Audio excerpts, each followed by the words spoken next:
natin sa wakas. So, ayan, bibisitahin natin ang ating 3 hectares backyard farm. Ay, dahil nga nag-frost yata, hindi siya nag-frost. Talagang lumamig last time. Plus 1 lang ang ating, oh my god. So, ay, ang daming nalanta. Oh, wow, wow.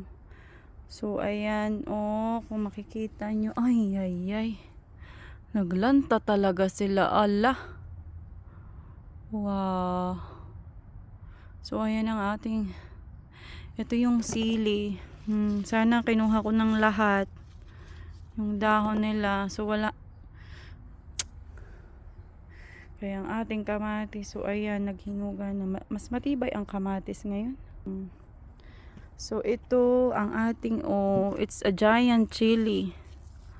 So, ayan, dahil nga naglamig, nag plus 1 na lang siya. So, ayan, oh, so sad naman itong bunga niya. Malalaki ang bunga nito, mga Kabadyaw family. Sobrang malaki, as in malaki. Oh, at ang ating basil din, ayan, naglanta na sila. Kasi nga so mag-ani na ako, pati ang ating tawag dito, oregano. So matibay itong ating peppermint, or it's a spearmint. At pati ito uting, ay nako. Wala na guys, oh. Yan, naglanta na talaga sila. Ay. Ang hinayang. So mag-ani na talaga ako siguro mamaya pagdating ni Papa.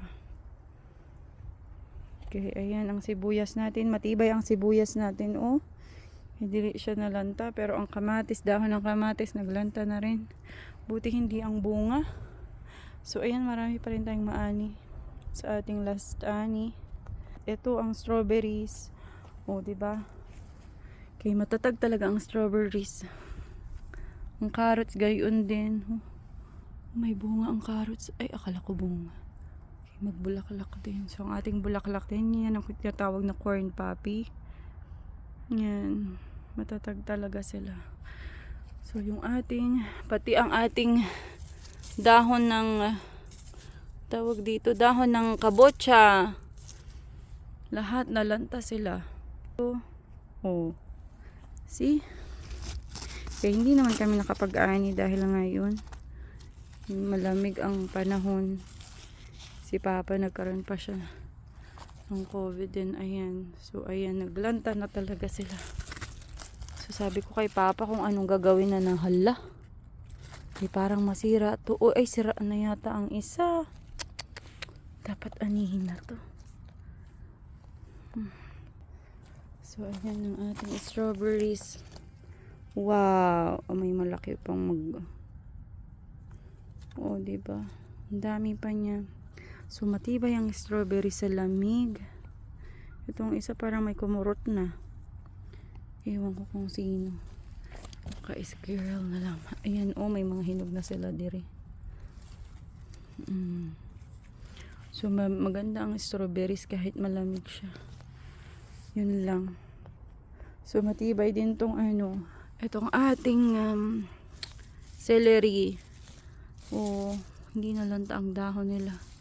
Kasi pang ano talaga sila, lamig-lamig ba. Ay, nagpatakan ng cherry. Okay, nagpatak ang cherry natin. Oh, sana kinuha ko na tong mga dahon ng sili talaga. Hindi na ito mapakinabangan, yung iba na lang siguro. Okay. Okay, ang dami nang aanihin. Dapat maani na yung mga kamatis kasi wala na kaming paglalagyan. Puno na yung fridge, puno na yung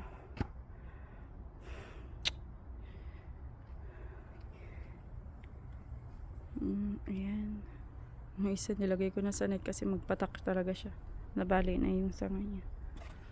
So ito talaga yung nanghihinayang ako sa sili. Pero wala kayong magagawa kung andyan na siya. So sige guys. Ay. But still thankful to you, Lord. Thankful.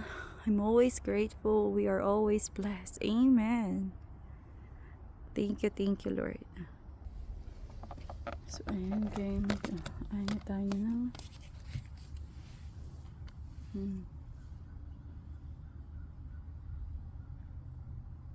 Lagay na lang to natin diri sa ating sayang. Oh. Okay, lagay na lang natin to dyan. Ay, nagpapatak. Nagpapatak na sila kasi nga naglalanta na yung kanilang dahon. Kaya dapat na to talagang anihin. Ang bilis na nila magpatak. Oh! Lanta na kasi. Tanong ko na lang kay Papa paano yung kamatis. Sayang man.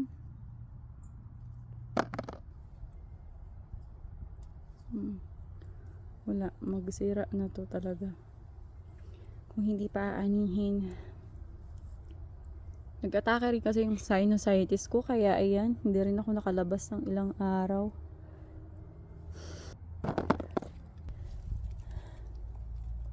Lanta na talaga as in. Akala ko makaabot pa ng lagit na ng October. So, ay, hindi na pala.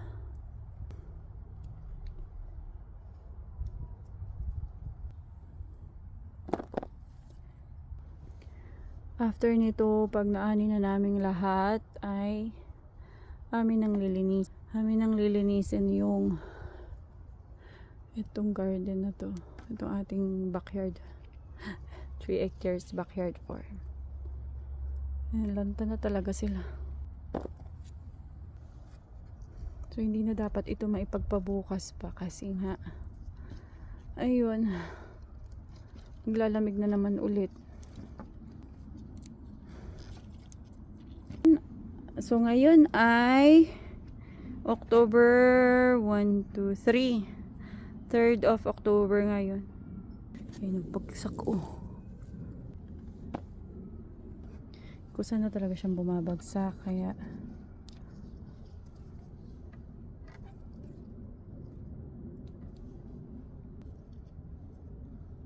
tingnan nyo ang kulay. Ay! Ang sayang kapag bumagsak. Kaya wala na silang kakapitan kasi. Ay! Ano ba yun? Napapasigaw ako. Kahit ganito, bumabagsak na sa kanila. Kaya wala na kasing siya. Ay, ang lambot ng mga. Ulit-ulit ako. Kaya hindi ako maka-move on. Kaya dali ako maka-move on sa mga kamatis. Yung sarap kaya nito. Ewan ko kung anong lasa ngayon dahil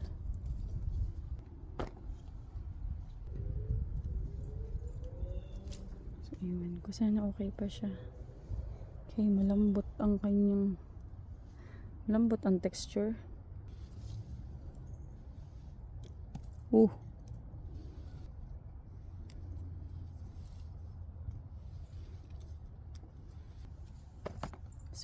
So ito muna nga anihin natin. Itong cherry tomatoes. Kasi mamaya tanong ko pa kay Papa kung aanihin ko na bang lahat ang mga kamatis. Kaya wala kaming lagayan. So ayan, ang dami natin naan. So meron ba dito? Pagkatakot ng mag-ani nun, gupitin ko na lang siya. Ayan, so mamaya ako na lang siguro ang mag-ani pagdating ni Papa kasi si Papa may trabaho.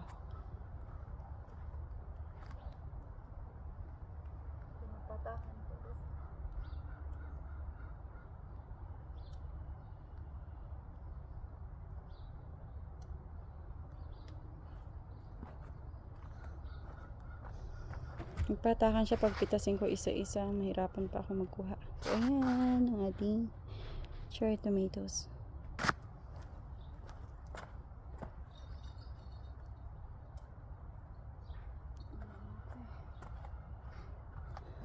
Wow, parang mga ubas.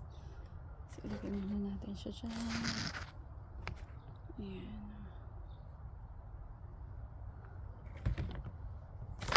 Bumatak lahat sa baba na isa lang na iwang hinog.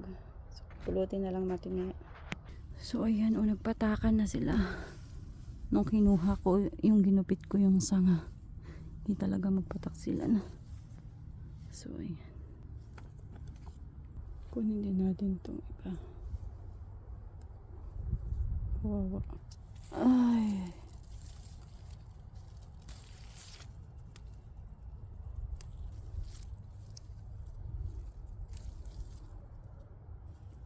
Ang dami pa.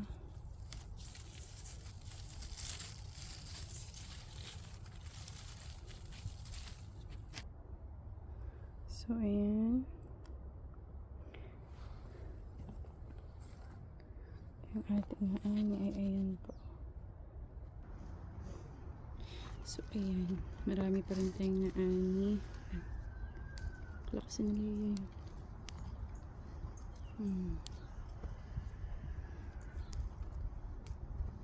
Lambot na talaga nung sanga nila. Kaya siguro natatanggal. So, tapos na ang ating summer at fall na ngayon. Kaya tanghali, kahit may araw is malamig. Ay, sayang. Akala ko makaabot tayo ng last. Pero hindi na talaga. Baka sa susunod ulan-ulan ang snow mas lalong masayang. So, yan. Buti may init ulit ngayon. Thank you, Lord. So, yan. Kaanit pa tayo. Tanggalin ko na lang din tong mga to kasi nga mamaya sa loob. So, yan. So, ito ilagay. Itong mga to, hindi naman masasayang. Ilalagay natin yan. Kukompost natin. Para sa next year ulit, mas malusog yung ating lupa. Fertile na ulit. And marami tayong maani. Maitanim. Sana kahit maliit lang yung ating 3 hectares farm. So, yan. Okay. Oops. Dami pa. Okay, guys. Thank you for ulit. Sana mali. Thank you sa lahat ng support nyo sa aming video. So, mamaya itatanong ko na lang kay Papa kung aanihin ko na lahat kasi nga. So, ayan. Hey! We are so blessed again. Thank you so much, Lord. Bye-bye. Mamaya na lang ulit.